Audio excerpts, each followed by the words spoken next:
will ever find the slightest trace of poison in the body."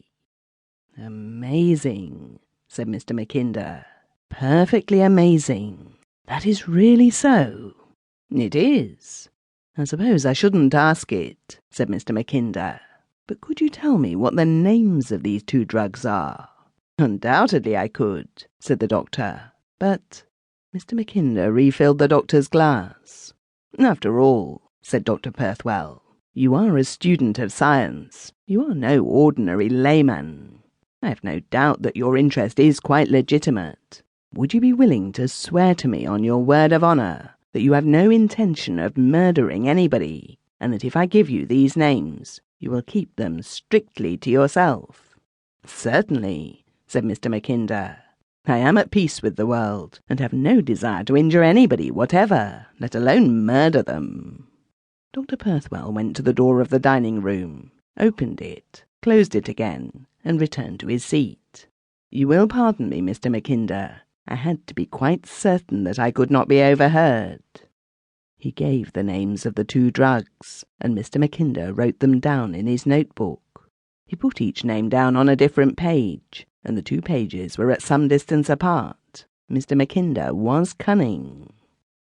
On the following day, Mr. Mackinder purchased, without question or suspicion being roused, 1 ounce of each of these drugs at 2 different chemists.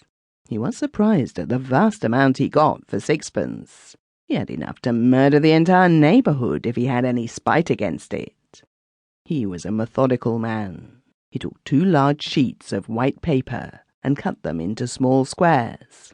Into each square he put 1/4 teaspoon of the first drug and folded it into a neat packet. He then took 2 sheets of blue paper and did the same with the other drug, being perhaps inspired with the classical example of the Seidlitz powder. There was still some of each drug remaining, and this he destroyed in the fire. He placed the packets neatly in a cardboard cigarette box and put the box in a large desk, which in theory he always kept locked, and quite frequently did.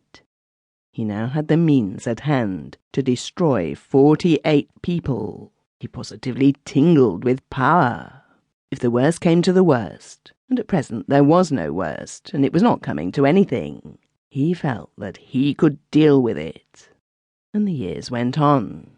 It happened once that Elsa asked her father, "What are all those funny little papers in the cigarette box in your writing desk? I noticed them today when I went there to get stamps. By the way, you don't keep as many stamps as you used to." "Well," said Mr. Mackinder, "as regards the papers in the box, I think I may tell you about them, because they are of extraordinary interest. But so far as I remember, I am to some extent restricted. You would have to promise me that you would tell nobody what I am going to tell you." "Of course," said Elsa. Mr. Mackinder then told his daughter precisely what Dr. Perthwell had told him. And the years still went on, and Miss Jessie Pulkinshaw became a fully qualified nurse and went in for private work. And then came the letter from Robert Filminster. Mr. Mackinder knew Mr. Filminster, whose age was at this time verging on the 90s, quite well. He knew that Mr. Filminster had been a friend of his father's, and had, in fact, financed him over various crises before the business came to a position of steady security. He had been assured by Mr. Filminster that the greater part of his property would go to Mr. Mackinder for life, and to his daughter after him. Mr. Filminster's letter was simply pathetic. He said that he knew that he was on the verge of death. The end of the lease of his house was up, and he had been unable, even by a most extravagant offer, to obtain just 2 or 3 weeks' prolongation.